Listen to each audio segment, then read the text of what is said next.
mga kamaster, maangat na po yung plywood. Ito po yung ano, ginawa namin kasi wala, hindi nakapasok sa loob kasi maliit lang bahay namin mga kamaster. Okay. Pataas na lang isa ka kamaster. Update po sa wall cladding mga kamaster, metal cladding. Ayan. May sa amin na mga kamaster, nalagyan na lang sa amin. Okay. Ayan mga kamaster. Update po sa metal cladding ano, design mga kamaster. May sa amin na tayo mga kamaster. Okay.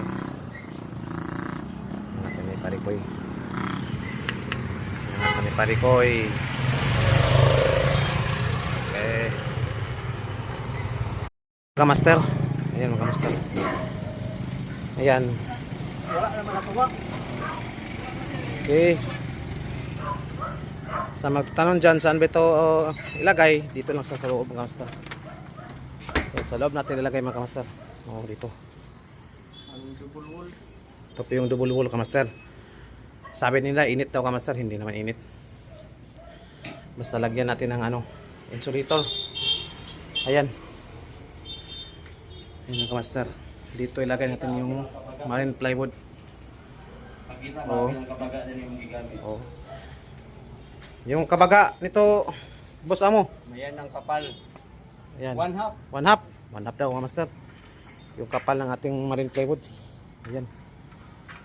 Ayan, ito po yung palaging nakikita natin sa reels, sa short video. Ayan, update. Okay. Dito natin ilagay mga kamaster. Ayan, tapos yung Akuba, ano lang, Hardiplex. Ayan. Hindi mainit mga kamaster kasi nilagyan ng insulator. Nalagyan na natin ng sa amin mga kamaster.